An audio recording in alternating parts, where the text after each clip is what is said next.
So today I've got a two-part video for you guys. The first portion is going to be geared towards those of you who own the Inspire 2. I'm going to share a tip with you guys, and I'm going to show you something that you should not be doing with your drone. And then the second portion is going to be some drone footage I've shot with my Inspire 2 over the past month, the first month of summer. I went to about 6 or 7 different places. I've got a ton of footage, and I really don't know what to do with it, so I'm going to make an edit out of it. I'm going to put it at the end of this video, and if you want to just skip to that portion, I'm going to leave a timestamp somewhere up on the screen and maybe down in the description. So skip to that portion of the video and you don't have to hear me talk about this tip for the Inspire 2 and show you something you shouldn't do with a drone that you don't have. So it's no surprise that the Inspire 2 is a great looking drone. In my opinion, it's probably the best looking design that DJI has manufactured to date, and it looks so badass sitting there squatting in a low, wide stance on the ground. And when you take off, the legs lift up and over the drone so that the camera can rotate 360 degrees around, and it's great because the propellers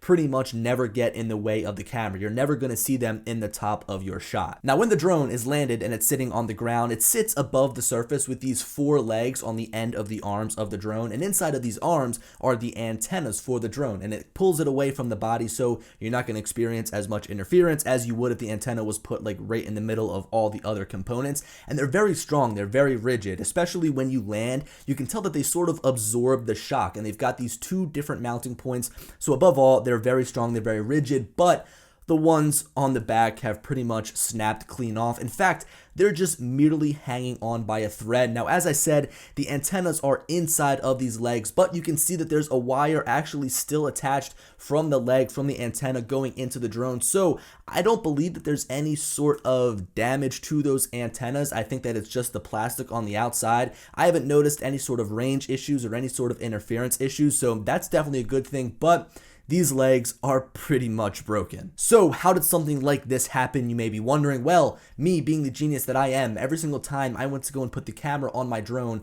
I would lean it back on those 2 hind legs to give me easier access to the camera placement on the bottom. But after doing that hundreds and hundreds and hundreds of times, I've now broken those back 2 hind feet. So if I could give you guys one tip of advice, don't do that. Don't lean it on its back 2 feet. They're very strong, they're very resilient, but after doing it hundreds of times, mine have snapped, and now I've got a drone that I'm probably going to have to send back to DJI for repair or maybe send to a third party, but nonetheless, I'm going to be without that drone for potentially a month, maybe 2 weeks, 3 weeks if I'm lucky, but it's definitely a bummer. Now, I also want to give you guys a little bonus tip, maybe, I guess. I had my friend 3D print me this small battery tool. It probably took like 2 or 3 minutes to print, and now I can use this tool to eject only one battery. It makes hot swapping the batteries on the Inspire 2 so quick. If I can find, like, I guess a plan for the 3D printer, I'm going to leave that link down in the description. I'm really not all that familiar with 3D printers, but this little tool right here is a lifesaver. I use it almost every single day to hot swap the batteries,